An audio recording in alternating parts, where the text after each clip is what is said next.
morning.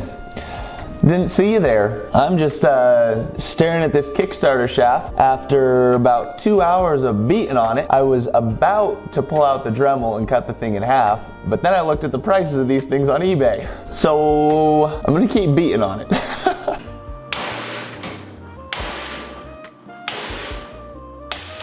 3 hours!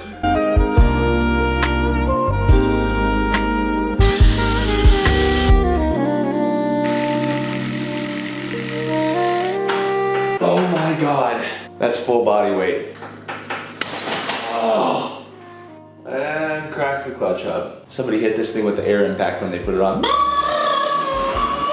I'm thinking about going to Harbor Freight and getting a serious air impact. I had planned to go air impact, but this was on sale for 60 bucks. I think 1,000 foot-pounds should do it.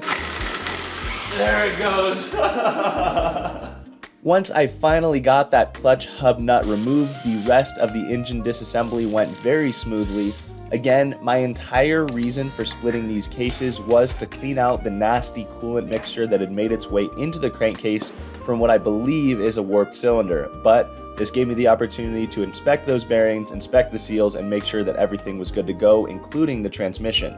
I was pleased to find that the transmission looks perfect, and once I cleaned that nasty mixture out of the bearings and off of the crankshaft and added some 2-stroke oil to those bearings, they were spinning smoothly with no cause for concern. So I cleaned up the mating surfaces of the case halves and applied some new Moto Seal before bolting the cases back together with some fresh fasteners from Fastmetric. I'm using Fastmetric fasteners throughout this project. Their engine bolt kits are awesome because they come in separate bags for every separate part of the engine, so they're super easy to use. They offer the same type of kits for the plastics and then jumbo bolt kits that can just be nice to have for the bike for things like the swing arm bolts, rotor and sprocket bolts, etc. After replacing oil seals as well as the water pump seals, it was time to button the bottom end back up.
Now, with the bottom end all bolted back together, it's time to address the elephant in the room. What exactly caused the coolant to leak into the crankcase in the first place? Time to take a look at this cylinder. Upon inspection of the top surface of that cylinder, it became obvious that there was some weird grooving and imperfections, but nothing seemed too aggressive and it seemed fixable. So I removed all the power valve components and removed those studs to be able to get a closer look. I was surprised to find that the power valve components are relatively clean. They had much less carbon buildup than I would have expected. Now, to get started with this cylinder, I used a fine cleaning wheel from Prime MX on my Dremel to smooth out a lot of that surface and see exactly what I was working with. And from there, I had it smoothed out pretty well, but you could still see some imperfections and grooving on that cylinder. At this point, I took the opportunity to reach out to a couple people more knowledgeable than myself to see what they would do, and Luke at Fathead Racing as well as my dad both had the same suggestion of using a piece of glass and some sandpaper to resurface this cylinder myself. This is something I have never done before, but the process was actually relatively simple.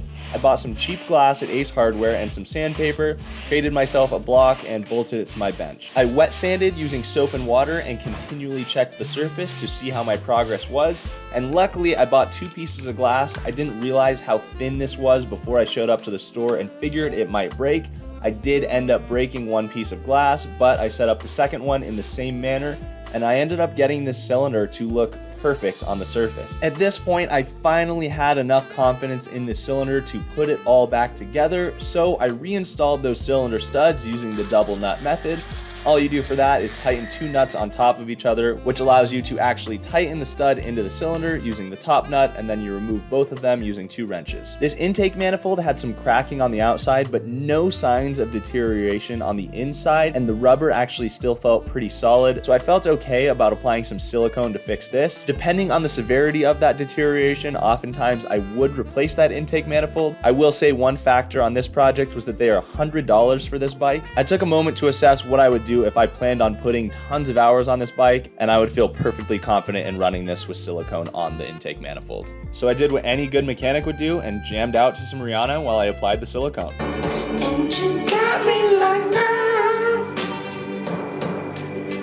What you want from me? Finally, the time had come to install this beautiful new piston from Pro X that's been sitting in a cabinet for far too long. After installing a new Pro X base gasket as well and then getting those piston clips installed, the cylinder was ready to go on. I gotta say, every time I watch footage back when I'm doing a really focused task, I crack up at what my face and specifically jaw does when I'm working. Who knows, maybe my habits as a mechanic explain my jaw problems because my jaw pops all the time.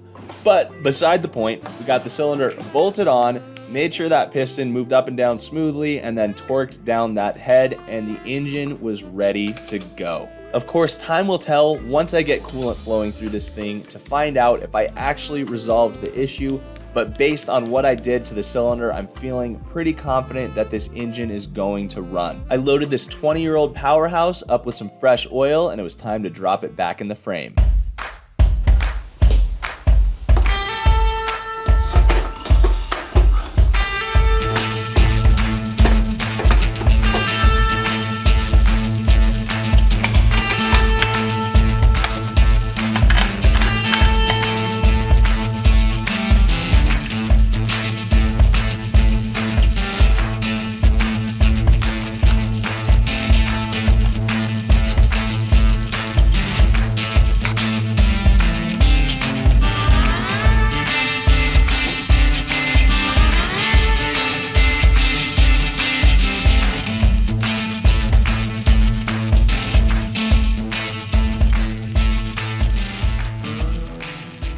What an absolutely satisfying sight this is. Having this motor back together and back in the frame is a huge weight off my chest. Honestly, what I've been stressing about most on this project is what I was going to do about that cylinder, and I feel very good about that resurfacing, and I'm feeling pretty confident that this thing should run without leaking coolant into the crankcase. Also, when I was installing that Kickstarter bolt, you saw me using Stuck Nuts thread locker. Stuck Nuts is a new thread locker company. They offer both blue and red, and you can use the code KP10 for 10% off your order. Now, the reason I feel strongly about promoting a thread locker company is because it has come to my attention that one of the owners of Loctite is actively trying to get some trails shut down in Colorado near where he purchased property. Now, companies like that are so ingrained in the motorsport industry, we use their products all the time, that I don't want to be supporting a company that's working to take away our trails. And that is exactly how the founder of Stuck Nuts felt. So a portion of all sales of Stuck Nuts go back into trail foundations and things like that to make sure that our trails stay open and we can keep ripping our dirt bikes. So if you're in need of a thread locker, or will be soon, I'd highly recommend supporting Stuck Nuts. We need more companies like this in our industry. Anyway, KX250 is coming together, so don't forget to subscribe and turn on notifications so you don't miss episode 4, which will be coming soon. As always, thank you guys so much for watching. The growth of the channel over the last couple months has been incredible, and I'm so grateful for all of the new support. Talk to you soon.